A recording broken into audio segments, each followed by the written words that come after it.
అయితే ఇన్ జనరల్గా ఫోక్సో అంటేనే చాలా కఠినమైన చట్టం. ఇందులో ఇన్వాల్వ్ అయ్యే వాళ్ళు కూడా శిక్ష అర్హులే అని ఉంటుంటాం. కానీ ఇప్పటివరకు అందులో ఇన్వాల్వ్ అయిన సంగప్ప పైన ఎటువంటి వార్త కావచ్చు, లేదంటే పోలీస్ నోటీసులు కావచ్చు, ఏది చూడలేదు. ఇందులో కూడా ఇంకొక లెవెల్ ఆఫ్ ఇన్ఫ్లుయెన్స్ జరుగుతుంది అనుకోవచ్చా? సంగప్ప ఇన్వాల్వ్ అవ్వడం అనేది సరే, ఒక పెద్ద మనిషి తరహాగా మీడియేషన్కి వెళ్ళారు అంటే వాళ్ళు కూడా యాక్సెప్ట్ చేశారు కాబట్టి మీడియేషన్ అనేది ఉంటుంది. అంటే ఉంటే అది నేరంగా మనం చూడం, కానీ తర్వాత పరిణామాలు ఉన్నాయి కదా, వాటికి అతను బాధ్యుడు అవుతాడు. కాబట్టి అతను కూడా ఈ చట్టంలో ఇరుక్కున్నట్టే. అయితే అతను నేరుగా బాధ్యుడే కాకపోయినా అతను మధ్యలో ఇన్వాల్వ్ అయ్యాడు. కాబట్టి ఇప్పుడు విక్టిమ్ బ్లేమింగ్ అంతా జరుగుతోంది. అంటే విక్టిమ్ బ్లేమింగ్ అనేది ఎంత సీరియస్ క్రైమ్ అనేది మన సమాజానికి అర్థం కావట్లేదు. అంటే బాధితులనే నేరస్తులుగా మార్చడం ఎవరితో మొదలైంది? హనీ ట్రాప్ కేసుతో మొదలైంది. హనీ ట్రాప్ అనేది ఎందుకు పెడతారు, ఎట్లా పెడతారు? హోంశాఖ వివరాలను ఇచ్చాడా బండి భగీరథ్? హోంశాఖ కాన్ఫిడెన్షియల్ వాళ్ళ నాన్న దగ్గర ఫైళ్ళు చూసి, లేదా ఆ శాఖలో ఉన్న అవన్నీ ఫైళ్ళు కొట్టేసి ఆ ఇన్ఫర్మేషన్ ఏమన్నా ఏదైనా రహస్య సమాచారం అందజేశాడా? ఏ విధంగా దీన్ని హనీ ట్రాప్ అంటున్నారు అనే ప్రశ్నకు ఎవరు జవాబు చెప్పట్లా. కొన్ని రోజులు హనీ ట్రాప్ చేసిందని మాట్లాడారు. అందరం తిప్పికొట్టాము. హనీ ట్రాప్ అంటే ఏంటి? అట్లాంటప్పుడు హనీ ట్రాప్ కేసులు అన్నిట్లలో ట్రాప్లో పడిన వాళ్ళు కూడా జైళ్ళల్లో ఉన్నారు. మరి ఇప్పుడు పోక్సో కేసుకు అదనంగా హనీ ట్రాప్ కేసులో కూడా ఆయన జైల్లో ఉండాలి. ఎందుకంటే అతను మేజర్, ఆ అమ్మాయి మైనర్. ఆ అమ్మాయి వేస్తే ఆ వలలో ఈయన చిక్కుకున్నాడు కదా, చిక్కుకొని రిలేషన్ పెట్టుకున్నాడా, ఇన్ఫర్మేషన్ ఇచ్చాడా, వాళ్ళే చెప్పాలి హనీ ట్రాప్కి అర్థం. హనీ ట్రాప్ కేసుకి ప్రపంచవ్యాప్తంగా దాన్ని ఎట్లా కాయిన్ చేశారు? దౌత్య సంబంధిత సమాచార లీకేజ్లో దానికి వచ్చింది ఆ పేరు. మరి ఇక్కడే ఏ రకంగా మీరు ఆ పేరు వాడుతున్నారు జస్టిఫై చేసుకోవాలి.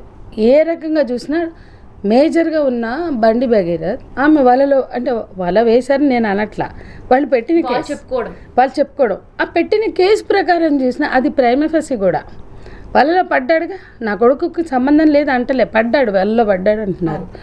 మరి వలలో పడి నీ కొడుకు కూడా నేరం చేసినట్టే. అట్లా కూడా అతను జైలుకి వెళ్ళాల్సిందే. ఏ రకంగా చూసినా జైలుకి వెళ్ళి తీరాల్సిందే. అది ఇక్కడ ముఖ్యమైన విషయం. ఇప్పుడు అది అర్థమైనాక, తప్పించుకోలేమని అర్థమైనాక బెదిరింపులు, ఏ ఒక్కరిని వదలం, నా కొడుకు జోలికి వచ్చినా, నా జోలికి వచ్చినా, నా కుటుంబం జోలికి వచ్చినా దహనం చేస్తామని పబ్లిక్ మీటింగ్లోనే సవాల్ చేసిన పరిస్థితి చెప్తున్నారు. రెండోది, మా కొడుకు పరారీలో లేడంటారు, పోలీసులేమో పరారీలో ఉన్నాడంటారు. నా కొడుకు ఎందుకు పరారీలో ఉన్నాడు? కడిగిన ముత్యంలా వస్తాడు, లేకపోతే నిరపరాధిగా తిరిగి వస్తాడంటే. ఇంకొకటి, నా కొడుకు అని ఆయన మాట్లాడొచ్చు, కానీ ఏ మీడియా ఛానల్ కావచ్చు, ఇంకెవ్వరూ కూడా యాక్టివిస్టులు మాట్లాడేటప్పుడు బండి సంజయ్ కొడుకు అనడానికి వీలు లేదు అంటూ కోర్టు నుంచి ఆదేశాలు తీసుకొని వచ్చారు.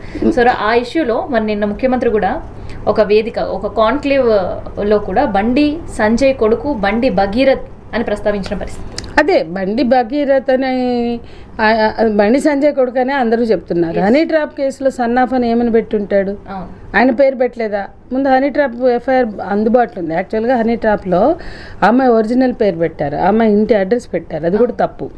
ఒక మైనర్ బాలికకి సంబంధించిన డీటెయిల్స్ కూడా పెట్టకూడదు, పేరు మార్చాలి. లేకపోతే వాళ్ళు ఇట్లా 0 పెట్టి ఎఫ్ఐఆర్ చేస్తారు, లేదంటే పేరు మార్చి. ఇప్పుడు కంప్లీట్ అమ్మాయి ఫాదర్, అమ్మాయి మదర్ కి సంబంధించిన డీటెయిల్స్ కూడా ఎఫ్ఐఆర్ లో ఉన్నాయి, అన్ని పెట్టారు, అడ్రస్ కూడా పెట్టారు. అది తప్పు. అట్లాగే అందులో బండి భగీరథని ఏమని పెట్టారు? Son of. మరి పెట్టినప్పుడు అట్లాగే అనేక సందర్భాల్లో నా కొడుకు అన్నాడు, నా కొడుకు నిరపరాధి అన్నాడు, నా కొడుకు తప్పు చేస్తే శిక్షార్హమే అన్నాడు, అన్నీ మాట్లాడాడు. ఏది మాట్లాడినా నా కొడుకుని మాట్లాడాడు. నా కొడుకు మీద వచ్చిన అపవాదుకి నా భార్య చాలా బాధపడుతుందని కూడా చెప్పారు. ఇవన్నీ కూడా నేను రాత్రికి కూడా వాళ్ళ మదర్కి ఒక మెడికల్ ఎమర్జెన్సీ అని ఒక ఐసీయూలో దిగిన ఫోటో మీడియాకు సర్క్యులేట్ అయ్యింది, వాళ్ళ పేపర్లలో కూడా చూసాం. ఉండొచ్చు, ఇవన్నీ పరిణామాలుగా పాప మా పెద్ద ఆవిడ బాధపడి ఉండొచ్చు. దాన్ని మనం ఏమి అంటే అది కూడా మళ్ళీ బయట ప్రపంచానికి చూపించే ప్రయత్నం చేస్తున్నారా సింపతి కోసం? అది ఏదైనా కావచ్చు, కానీ ఎవరికైనా మెడికల్ ఎమర్జెన్సీ ఉంటే, వాళ్ళు బాధలో ఉంటే దాని మీద మనం వ్యాఖ్యానం చేయవలసిన అవసరం లేదు. కానీ బండి సంజయ్ తన కొడుకు పట్ల బాధ్యత వహించవలసిందే. ఎందుకంటే రెస్టిగేట్ చేసినా నువ్వే వెనకేసుకొచ్చావు. అంతకుముందు ఇప్పుడు మేము డీజీపీ గారిని కలిసినప్పుడు, గతంలో ఆయన సిపిగా ఉన్నప్పుడు కూడా వచ్చిన కేసుల గురించి ఆయన ఒక సందర్భంగా మేము ప్రస్తావిస్తే ఆయన ఒప్పుకున్నారు. మేము 15 మంది మీ విద్యార్థి యువజన మహిళా సంఘాలుగా వెళ్ళాం. అవును, గతంలో కూడా ఉన్నాయి అని మేము అడిగితే ఉన్నాయి, నేను సిపిగా ఉన్నప్పుడు కూడా వచ్చాయి అని ఆయన అంగీకరించారు. అంటే ఏ రకంగా చూసినా అతనికి క్రైమ్ హిస్టరీ ఉంది. గతంలో కూడా పబ్బులోకి వెళ్ళి గొడవ పడితే కూడా పోలీసులు పట్టుకెళ్ళారు. తీసుకెళ్ళాక తెలిసింది అతను బండి సంజయ్ కొడుకు అని. ఇదేదో ఇవాళ ఒక పోక్సో చాలా సీరియస్ క్రైమ్ కాబట్టి ఇంత చర్చనీయాంశం ఉంది. అది కూడా వాళ్ళు రక్షించుకుంటున్నారు కాబట్టి. దేశవ్యాప్తంగా ఒక హోంశాఖ, అదేమి ఒక రాష్ట్రానికి చెందినటువంటి వ్యవహారం కాదు, తెలంగాణకు సంబంధించిన వ్యవహారం కాదు. అయితే ఇక్కడ ఈ దేశ రక్షణ శాఖ, హోంశాఖ సహాయ మంత్రి అతను. కాబట్టి దేశవ్యాప్తంగా మహిళల భద్రతే కావచ్చు, క్రైమ్ అగెన్స్ట్ ఉమెన్ అండ్ చిల్డ్రనే కావచ్చు, ఆర్ అదర్వైజ్ ఏ క్రైమ్ అయినా కావచ్చు, ఆ క్రైమ్కి సంబంధించి నిరోధించవలసినటువంటి ఒక బాధ్యత కలిగిన వ్యక్తి. నా కొడుకు కాబట్టి ఎంత క్రైమ్ అయినా నేను సహిస్తా అంటే కుదరదు. నీ కొడుకే కాదు, ఈ దేశంలో క్రైమ్ పట్ల నీకు ఆ క్రైమ్ని ఎట్లా నిరోధించాలనే దాని పట్ల కన్సర్న్ ఉండాలి. అదేమీ లేకుండా ఇట్లా మాట్లాడుతుంటే అది ఎట్లా చెల్లుబాటు అవుతుంది? అయితే డే 1 నుంచి కూడా ఈ కేసులో ఒక నిర్లక్ష్య ధోరణి, ఒక ప్రొటెక్షన్ రెండు కనిపిస్తున్నాయి. అసలు నిజంగా ఎండ్ ఆఫ్ ద డే వరకు ఈ ఫోక్సో నిలబడుతుందా అని ఎన్నో ప్రశ్నలు తిరుగుతున్నాయి. ఎందుకంటే సేమ్ సీన్ గతంలో తెలంగాణకు సంబంధించిన హోంశాఖ మంత్రిగా ఉండే మహమ్మద్ అలీ మనవడు కేసులో కూడా సేమ్ ఇదే. బంజారాహిల్స్ పబ్ ఏకంగా సీసీ కెమెరాలు అన్నీ కూడా ఫుటేజ్ అంతా కూడా మాయం చేసేసిండ్రు. ఒక వారం రోజుల్లో మనవడికి పెళ్లి చేశాడు. అసలు కేసు గురించి ఎక్కడ కూడా టాపిక్ లేకుండా చేసిన పరిస్థితి. అప్పుడు ఒక ఎమ్మెల్యే కొడుకున్నాడని మహమ్మద్ అలీ అట్లా వచ్చాయి. కానీ అప్పుడు యాగి చేసింది ఎవరండి? ఆ మైనర్ గర్ల్, ఆ అమ్మాయి ఈ దేశానికి చెందిన అమ్మాయి కూడా కాదు. అప్పుడు రఘునందన్ రావు గారే మొత్తం వాళ్ళ తరఫున, బాధితుల తరఫున రోడ్ల మీదకి వచ్చింది, మీడియా ఎక్కింది. అప్పుడు ఆ కేసు గురించి కూడా మీడియా వాళ్ళు నా దగ్గరికి వస్తే ఫస్ట్ రఘునందన్ రావు గారు ఆ ఫోటోలు చూపిస్తున్నారు, ఆ ఫోటోలు చూపించొద్దు అని మాట్లాడాను నేను. అప్పుడు కూడా అప్పుడు మీరు కూడా వచ్చారు నా దగ్గరికి. ఆ ఫోటోలు చూపించొద్దు, బీజేపీ ఆఫీస్లోనే ఇదో ఇవి ఫోటోలు చూపిస్తే ఫస్ట్ నేను దాన్ని తప్పు పట్టాను.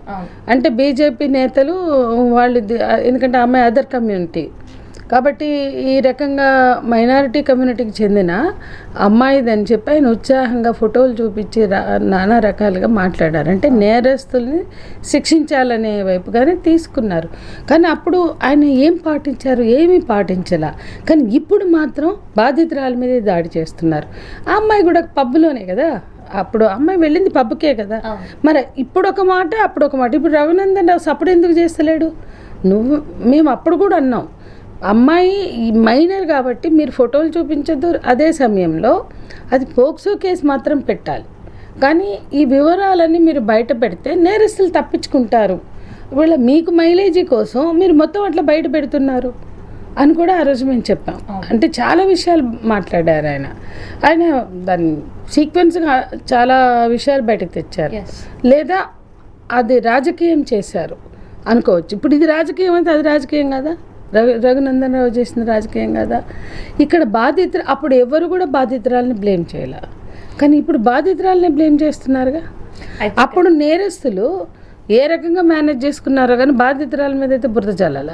కానీ ఇప్పుడు ఈ అమ్మాయి మీద ఇంత రకం దాడి, ఒక హిందూ బాలికే కదా ఈ అమ్మాయి కూడా. అయితే అక్కడ ఆ కేసులో బాధితురాలి పక్షాన రఘునందన్ రావు గారు ఉన్నారు, రామచంద్రరావు గారు కూడా మాట్లాడిన సందర్భం. కానీ ఇప్పుడు ఒక రాష్ట్ర అధ్యక్షుడిగా ఉండి రామచంద్రరావు గారు అసలు ఈ కేసుతో బీజేపీకి సంబంధం లేదు, బండి సంజయ్ పర్సనల్ ఇష్యూ అని ఎవరు కూడా నోరు మీద పని పరిస్థితి. అదే కుటుంబ వ్యవహారం అని కొట్టిపారేశారు. అంటే ఇది ఇప్పుడు ఇది కుటుంబ వ్యవహారం అయినప్పుడు మహమ్మద్ అలీది సంబంధించి కూడా అది కుటుంబ వ్యవహారం. అదే ఆ బాధితురాలు ఇంకా కంప్లైంట్ పెట్టలేదు, బట్ ఇక్కడ వీళ్ళు కంప్లైంట్. అదే నేను అంటున్నా, అక్కడ కూడా కుటుంబ వ్యవహారమే, వాళ్ళు ఏం చూసుకునేవాళ్ళు. కానీ మరి మీరు బాధితురాలు కేసు పెట్టకముందే మీరు వీధుల్లోకి వచ్చారు, మీడియా ముందుకు వెళ్ళారు. వాళ్ళు మొత్తం అక్కడ ఎట్లా ఆ పబ్బులో జరిగిన విషయాలన్నీ బయటపెట్టారు. మరి ఆ రోజు తర్వాత మీరేమన్నా పబ్బులు తీసేమని డిమాండ్ చేశారా? చేయలేదు. చేస్తారు. February 14th గుర్తుకొస్తుంది. February 14th కూడా పబ్బులు తీసేవారు. ఓన్లీ పార్కుల్లో ఉండే చిన్న చిన్న కుటుంబాల వాళ్ళ మీద పడతారు. పబ్బులకి రామోజీ ఫిలిం సిటీలో జరుగుతాయి, పబ్బుల్లో జరుగుతాయి వ్యాలంటైన్స్ డే. అక్కడికి వెళ్ళిన దాఖలాలు ఏమి లేవు ఎప్పుడు కూడా. బీజేపీ పాలిత రాష్ట్రాల్లో పబ్బులు ఫుల్గా ఉన్నాయి. మహారాష్ట్రలో లేవా, ముంబైలో లేవా, గుజరాత్లో లేవా, లేకపోతే మధ్యప్రదేశ్లో లేవా? ఎక్కడ లేవు, అన్ని చోట్ల ఉన్నాయి. కాబట్టి నిజానికి ఆ కల్చర్కి వ్యతిరేకంగా వీళ్ళకి పెద్ద భారతీయ సంస్కృతి ఇవన్నిటి పట్ల వాల్యూస్ ఉన్నాయని నమ్మడానికి వీల్లేదు. అది పెద్ద సబ్జెక్ట్, అందులో మనం సో ఇది రాజకీయ కోణంగానే రాజకీయ కోణమే. మీరు గనక బాధితురాలకి రక్షణ ఇస్తే అక్కడ రాజకీయ కోణమే, మీరు నేరస్తుడికి రక్షణ ఇస్తే అక్కడ రాజకీయ కోణమే. అంటే బాధితురాల మీద బురద జల్లి, అంటే ఆ అమ్మాయి ఏమన్నా కానీ, అంటే రేపొద్దున ఈ అవమానాలు తట్టుకోలేక వాళ్ళకి ఏమన్నా అయితే ఎవరు బాధ్యత? వాళ్ళని రక్షించుకోవడానికి వాళ్ళకి ధైర్యం చెప్పి వాళ్ళు బయటకు రావద్దనే చెప్తున్నాం మేము కూడా. అవసరం లేదు, మీడియాకు కూడా రావాల్సిన పని లేదు. ఒక నేరం జరిగిందని కంప్లైంట్ ఇచ్చాక నేరం జరిగిందా లేదా విచారించాలి, నేరం జరిగితే శిక్షించాలి, జరిగిందా లేదా అని తెలవాలంటే ఆ చట్టాన్ని బట్టి అరెస్ట్ చేసి రిమాండ్కి పంపాలి, అంతే. కేల్కతం అక్కడ. ఇక తర్వాత కోర్టులో నడుస్తుంది. అంటే వీళ్ళు ఛార్జ్షీట్ పకడ్బందీగా వేయాలి, మధ్యలో అరెస్ట్ చేసి రిమాండ్కి చేశాక విచారణ జరిపించి పకడ్బందీగా ఛార్జ్షీట్ వేస్తే ఇక్కడితో వీళ్ళ బాధ్యత అయిపోతుంది. అట్లా చేయకుండా ఇక్కడ ఇన్ని డ్రామాల, ఇంత సోషల్ మీడియా ఆర్మీని పెట్టుకొని ఈ రకంగా అమ్మాయిని చేస్తే రేపొద్దున అమ్మాయి ఇప్పటికే అమ్మాయి మానసికంగా దెబ్బతింది రేకప్ చెప్పాక. ఇంకా ఇవన్నీ జరుగుతుంటే అమ్మాయి ఎట్లా తట్టుకుంటుంది? ఆ అమ్మాయి కుటుంబం ఎట్లా తట్టుకుంటుంది? ఇది కూడా ఆలోచించాలి. బండి సంజయ్ పదవిలో ఉన్నంతకాలం ఈ ఇన్ఫ్లుయెన్స్ అనేది కంటిన్యూ అవుతూనే ఉంటుంది అంటిల్ ఈ కేసు ఒక కొలిక్కి వచ్చే వరకు. ఫస్ట్ బండి సంజయ్ పదవి నుంచి దూరంగా ఉండాలి, లేదంటే ఈ కేసు నుంచి దూరంగా ఉండాలి అనే డిమాండ్. అది యాక్చువల్ నైతిక బాధ్యత. గతంలో అనేక కేసుల్లో ఏవైనా వాళ్ళ మీద నేర ఆరోపణలు జరిగితే వాళ్ళు దానికి బాధ్యత వహిస్తూ రాజీనామా చేయడము, తాత్కాలికంగా వైదొలగడము. ఇప్పుడు ప్రభుత్వ ఉద్యోగాల్లో ఉండే పై అధికారులు కింది ఉద్యోగుల మీద లైంగిక వేధింపులకో దాడులకో పాల్పడినప్పుడు చట్టం ఏం చెప్తుంది? లైంగిక వేధింపుల నిరోధక చట్టం అంటే ముందు వాళ్ళని ఆ పదవి నుంచి తొలగించాలి, కనీసం ట్రాన్స్ఫర్ అయినా చేయాలి. ఆ పదవి నుంచి ఇక్కడ అంటే ట్రాన్స్ఫర్ వర్తించదు, ఈయన మంత్రి కాబట్టి ఉద్యోగాల్లో చెప్తున్నా. అంతేగాని ఆ అమ్మాయి బాధితురాలు ఎక్కడ కంప్లైంట్ ఇచ్చిందో, ఏ కార్యాలయం ఉందో అక్కడ అతను అదే పొజిషన్లో ఉంటే ఫెయిర్ ఇన్వెస్టిగేషన్ జరగదు. అది సూత్రం ఈ కేసులో కూడా వర్తిస్తుంది. అండ్ బండి సంజయ్ గారిని బర్తరఫ్ చేయాలి. బర్తరఫ్ చేసి కేసు విచారణ జరిపి ఛార్జ్షీట్ వేశాక ఇవ్వదలుచుకుంటే ఇవ్వచ్చు, అతని పదవి అతనికి. కానీ ఎక్కడ అతనికి చుట్టుకుంటుందో అని నా పేరెత్తద్దు, నా పేరే మాట్లాడొద్దు అంటే నువ్వెత్తకుండా ఉండాల్సింది, నువ్వు సంబంధం లేనట్లు ఉండాల్సింది. డే 1 నుంచి హనీ ట్రాప్ కేసు ఎవరి పేరుతో పెట్టారు? హనీ ట్రాప్ పేరు సంజయ్ గారితో పేరుతో పెట్టాక ఇంకా అసలు నా పేరు ఎత్తద్దు అంటే ఎట్లా కుదురుతుంది? అది కుదరదు. అంటే ఈ పదవి పోతుందేమో అని ఒక భయంతోనే నేను కోర్టుకు వెళ్ళి ఆదేశాలు తెచ్చుకున్నారనుకోవచ్చా? కోర్టుకు వెళ్ళి ఆదేశాలు అంటే మధ్యంతర ఉత్తర్వుల కోసం ట్రై చేశారు. అంటే not to arrest, okay, bail రాదు, యాంటిసిపేటరీ బెయిల్ వేశారు, అది రాదని తేలిపోయింది. కాబట్టి మధ్యంతర ఉత్తర్వులకు వెళ్ళారు. ఏంటి? రక్షణ, కోర్టు రక్షణ. అయితే అది 1 వీక్ 10 days ఉంటుంది. ఆ తర్వాత అయినా అతను అరెస్ట్ అవ్వాల్సిందే, రిమాండ్కి వెళ్ళాల్సిందే. కానీ ఇప్పటికీ ఆ మధ్యంతర ఉత్తర్వులు కూడా అతనికి రక్షణ కోసం రాలేదు, వాయిదా పడ్డాయి. నెక్స్ట్ వర్కింగ్ డేకి వాయిదా పడ్డాయి. ఇటువంటి సిచ్యువేషన్లో అది చాలా ఈజీగా వస్తుంది కదా, నా పేరు ఎత్తొద్దు మీడియా అంటే మంచిది. అమ్మాయి వాళ్ళు కూడా ఒకటి తెచ్చుకోవాలి ఇక మా పేరు ఎత్తొద్దని. అప్పుడు అంత కాన్ఫిడెన్షియల్గా విచారణ జరుగుతుంది. అమ్మాయి అల్కగా దొరికింది, ఆ మైనర్ చట్టమే ఉంది. నువ్వన్నా పోయి కోర్టులో తెచ్చుకున్నావు, చట్టమే ఉంది కదా. మైనర్ అమ్మాయి పేరు రాయొద్దు, అడ్రస్ పెట్టొద్దు, ఫోటోలని. మరి ఎందుకు సమాజాన్ని కంట్రోల్ చేయట్లే మీరు? మీ మీ మీ మీ ఈ సోషల్ మీడియా ఆర్మీ ట్రోల్ చేస్తుంటే మీరు ఎందుకు కంట్రోల్ చేయరా? అంటే ఒక ఆడపిల్లని ఎంతైనా బదనాం చేస్తారు, నీ పేరు మాత్రం ఎత్తొద్దు. ఏంటి మీ ఘనత? అంటే అసలు నేను అంటున్నాను, వాళ్ళ కొడుకుకి మద్దతుగా స్టాండ్ విత్ బండి భగీరథ్ పెద్ద క్యాంపెయిన్ జరుగుతుంది. అది ఎందుకు జరుగుతుంది? ఏం చేశాడని? అంత ఘనకార్యం అతను ఏం చేశాడని. కాబట్టి బండి భగీరథ, స్టాండ్ విత్ బండి భగీరథ ఎంత హాస్యాస్పదమో మిగతాయి కూడా అంతే. నైతికపరమైన బాధ్యత వహించండి, నేరస్తుడు ఎవరైనా శిక్షించండి అని వాళ్ళ జనం అడుగుతున్నారు. ఎవరు మాట్లాడినా వాళ్ళని వదిలిపెట్టేది లేదని ఆయన బెదిరిస్తున్నాడు. అట్లా బెదిరించినటువంటి ఆయన ఏ స్థాయిలో బెదిరించాడు, ఎందుకు బెదిరించాడు? అంత పెద్ద హోంశాఖ సహాయ మంత్రి ఎందుకు బెదిరించాడు? నువ్వు బెదిరించకుండా ఉంటే నీ పేరు అన్నిసార్లు ఎందుకు తీస్తావు? నువ్వు బెదిరించారని కొన్నిసార్లు మాట్లాడతాం, కొడుకుని సమర్థించాడని మాట్లాడతాం. బండి సంజయ్ పేరు ఇందులో అన్నిసార్లు వస్తుందంటే దానికి బాధ్యత అతను కూడా వహించాలి. ఆయన మొదటి రోజే హాజరుపరిచినా, సైలెంట్గా ఉన్నా, తప్పు ఎవరిదైనా నిష్పక్షపాతంగా విచారించండి అని ఆయన అక్కడితో ఆగిపోయినా అంత ఎక్కువగా ఆయన బదనాం అయ్యేది కాదు. ఆయనతో పాటు రాష్ట్ర ప్రభుత్వం కూడా బదనాం అవుతుంది. అది వాస్తవం. రాష్ట్ర ప్రభుత్వం అలసత్వం ఉంది, కేంద్ర మంత్రి పుత్రప్రేమ పుత్రవాత్సల్యం ఉంది, ఇందులో కొడుకుని రక్షించాలనే తాపత్రయం ఉంది. ఇది అందరికీ ఉన్న కన్విక్షన్. మనం ఒక్కళ్ళమే ఏదో పొలిటికల్ ఇంటెన్షన్తో మాట్లాడట్లా. నేరస్తుడు ఎవరైనా శిక్షించండి, బాధితురాలు ఎవరైనా రక్షించండి, ఆమెకి న్యాయం జరపండి, అది మనం కోరుతున్నాం. Thank you. నమస్తే. సో ఇదనమాట బండి భగీరథ్ ఏ క్షణమైనా లొంగిపోవడానికి సిద్ధంగా ఉన్నాడు అని వార్తలు వినిపిస్తున్నాయి. లొంగిపోవడానికి సిద్ధంగా ఉన్నాడు కాదు, లొంగిపోవాల్సిన పరిస్థితులు ప్రజలే తీసుకొచ్చారు. సో మహిళా సంఘాలు తీసుకొచ్చారు. సో ఇంకొక ఆప్షన్ లేకుండా రక్షణ కావాలి అంటే పోలీసులు మాత్రమే శరణ్యం అనే పరిస్థితి బండి భగీరథ్కి వచ్చింది. సో ఏ క్షణానైనా పోలీసులు అరెస్ట్ చేస్తారు అనే క్లియర్ లైన్ ఇండికేషన్ కూడా బండి ఫ్యామిలీకి ఉందని చెప్పొచ్చు.